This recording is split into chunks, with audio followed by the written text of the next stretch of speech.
Sino po aminado? Maraming nagkamali sa atin, lalo na sa pamilya natin, sa nakaraan.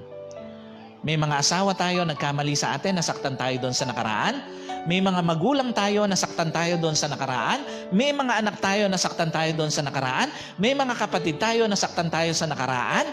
Munti ka ng batuhin ng computer o ng bote. May mga kapatid tayo, nagkakamali sa atin. Pero tandaan niyo po, ang pagkakamali sa loob ng pamilya, marunong magpatawad. Pero hindi inuulit-ulit. Learn to overlook your past hurt. Kasi nga, pinalalaya mo yung sarili mo at yung nagkamali sa'yo, pag ino-overlook mo yung pagkakamali nila sa'yo at yung sakit na naranasan mo. Kasi ang laki ng tendency na maikulong mo sa nakaraang kasakitan ng sarili mo. Ang laki ng tendency na maikulong mo sa nakaraang kasakitan ang nakapanakit sa iyo.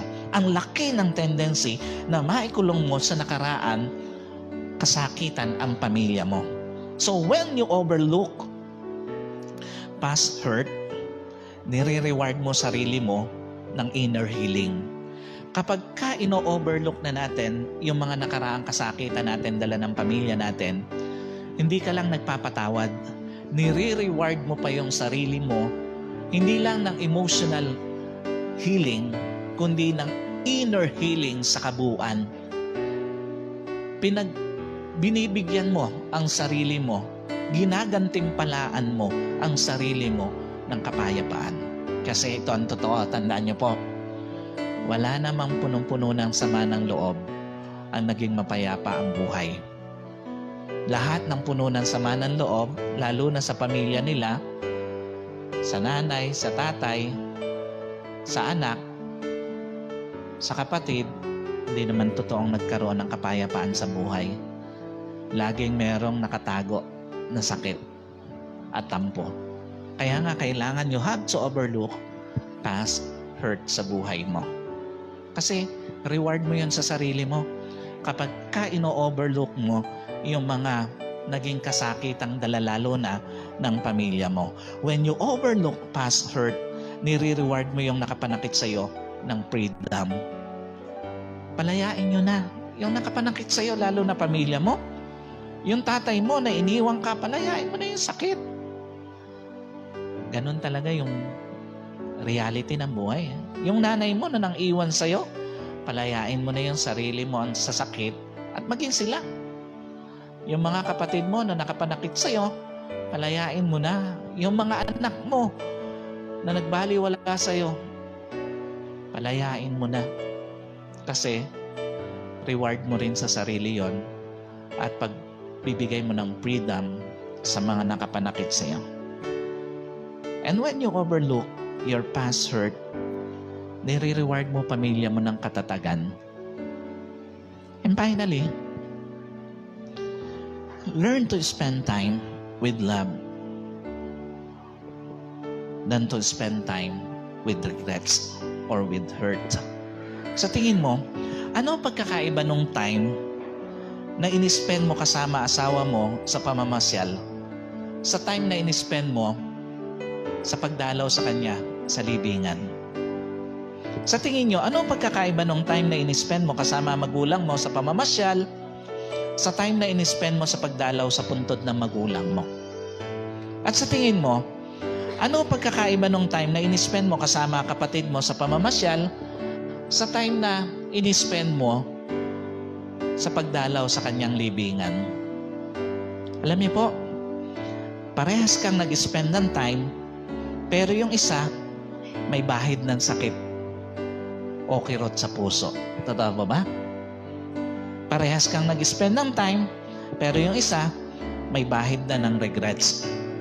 At parehas kang nag-spend ng time, pero yung isa, may bulong na kung maibabalik ko lang.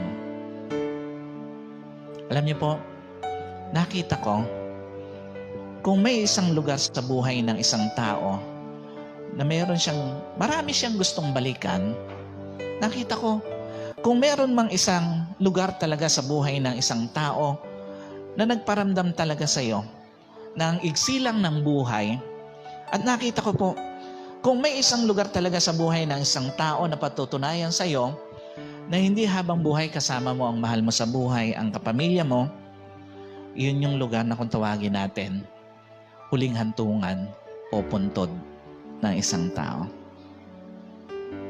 Ano gustong ituro nito?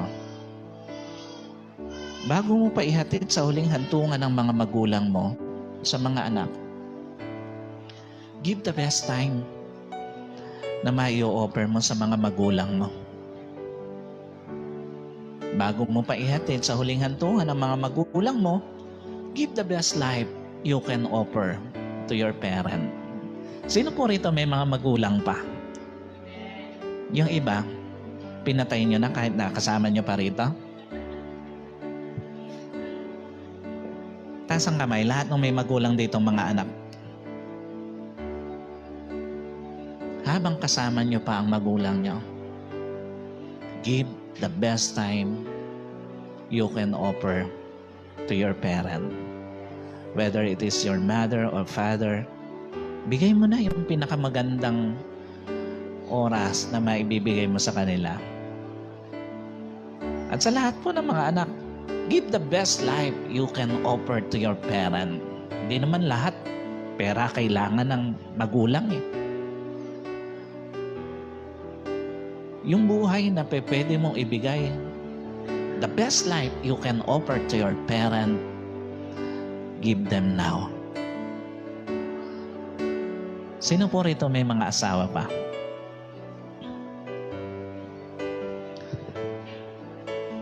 Sa inyo pong mga asawa, give the best time you can offer to your spouse.